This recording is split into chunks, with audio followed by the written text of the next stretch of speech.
Hi, I'm Emma and welcome back to my channel. If you're new here, this channel is dedicated to personal finance and my personal debt journey in 2020 to pay off $35,000 of debt within 1 year. So everyone in the past few years has become familiar with the minimalist movement and the idea of downsizing your possessions to just keep things you need, love, or bring you joy. I've done this several times through my life, and when I get a pile of things that I no longer use or want, my very first thought is to try and sell it secondhand online. My first choice has always been eBay. I have found that it's the easiest to use and protects me as a seller from fraudulent buyers. I've been an eBay seller since 2008, and in that time I have grossed over $21,000. When you break down my gross sales by how many items I've sold, my average sale is about $14 per item and just under $2,000 per year. This does not take into account eBay and PayPal fees, but even after those costs, I'm still bringing home about $1,500 extra every year. That's pretty dang good considering it's for items that I no longer want. Other services you can use to sell things you no longer want are Craigslist, Depop, Mercari, Poshmark, Letgo, and there's a bunch of others. Again, I use eBay because in my experience, I've had the most success selling my items. Craigslist can be a bit sketchy because you have to negotiate a price and physically meet people to exchange the item. I tend to only use Craigslist for large items that are not easy to ship. So here are my top tips for maximizing your sales on eBay. Sort your items into 3 categories: new, used in good condition, and used in worn condition. I don't recommend selling anything on eBay that isn't new or good condition. You will build your reputation as a seller by only selling high quality items. Use your best judgment when sorting. If you wouldn't buy it secondhand, don't list it. For items that don't make the cut to sell on eBay, I usually donate them to a local secondhand store or throw them out if they're in really bad condition. Once you have your new and good condition items, take some photos. I use my phone camera to take the pictures. Make sure you have a nice clean background. You're allowed 12 photos for each listing, so take as many as you think are necessary. If there's some kind of wear or damage on an item, make sure to photograph it for the listing. It's also helpful to photograph measurements of items for things like necklaces, statues, or other items where the size reflects the price. Once you have your photos, start making your listings. I tend to do mine one at a time versus bulk listing creations. You will have 2 options for making your listings: auction or fixed price listings. I always opt for auction style listings because I have found items tend to sell faster and for a better price than just a fixed price listing. By utilizing an auction style listing, you're able to gauge the market value of the item you're trying to sell. I tend to start my listings at 99 cents unless it's a name brand, rare, or brand new item. The lower you start the price, the more bidders you will attract. The more bidders you attract, the more likely they will continually bid against each other and drive up the price of your item. This is the best perk of using eBay, in my opinion. The best days to list on eBay are Saturday or Sunday, so your item ends on Friday or Saturday when people have been paid and can afford to buy things. For your listing titles, include the brand and actual item name if you know it. If you can find the item specifics from the manufacturer or seller's website, I include that information in my listings. Be as detailed as possible when describing the item and any defects it may have. Reference your photos if you took pictures of the defects. Utilize as many of the suggested descriptors that eBay flags. The listing layout and descriptors will vary depending on the category of the listing.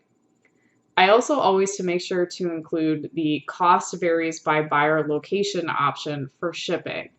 Weigh your item with the package you plan to ship it in to make sure your buyer knows how much it will cost to ship the item. I also utilize the global shipping program to reach as many buyers as possible. You can offer free shipping if you would like. However, I have found that it really eats into your profits if you use that option. I also do not accept returns. I chose to do this just so that I avoid the hassle of dealing with returns. By not offering returns or free shipping, you won't be able to reach the highest level of seller on eBay but I'm not using this as a business, so I don't think it's that important and hasn't prevented me from making sales. If you're looking to use eBay as a reselling business, I would recommend checking other YouTube channels who cover that kind of content. My intent is just to make a few bucks from selling things I no longer want. You will also need to set up a PayPal account so that you can get paid. I've only ever used PayPal for payments, and I've never had any issues. Once you get your items listed, wait until they sell. It can be tempting to check every day to see if you get bids, but it will just drive you crazy. It's better to just let it go until the listing ends. If you have questions from buyers, try to answer them as fast as possible. Don't fall for scams and agree to anything against eBay's terms of service, and don't take down listings early or try to sell them outside of eBay. Once your item sells, pack it up well. Make sure you use bubble wrap and boxes to protect your items. For clothes, I use poly mailers that I buy on Amazon. Reuse boxes from things you have shipped to you to save money on packaging. I also use sticky labels that I purchase from Amazon to print my labels. I print everything on my old HP printer that I've had for 10 years, and it surprisingly still works. If you don't pack up your item well, you risk having it get damaged on the way to the buyer, where it will then be worthless. Utilize shipping services that include tracking and insurance. You can buy and print your shipping labels right on eBay. I tend to always use USPS because they are always the cheapest option. If your item is less than 16 ounces, you can use first-class shipping, which is a great, cheap option that includes tracking. Over 1 pound, you will have to use priority or parcel select. Again, if you're having your buyer pay for shipping, you don't have to account for this extra cost. If you ever have issues with buyers or items being damaged or stolen, do everything you can to make it right. Negative feedback will be detrimental to you. The lower your sales, the worse it will affect you. You are responsible as the seller to make sure the item arrives in the promised condition to the buyer as per the eBay terms of service. If an item is damaged or stolen, file a claim with the shipping carrier and immediately refund the item. I haven't had any issues with getting my claims paid out, but you will need the cooperation of the buyer to send photos. Don't refund anything without photos from the buyer.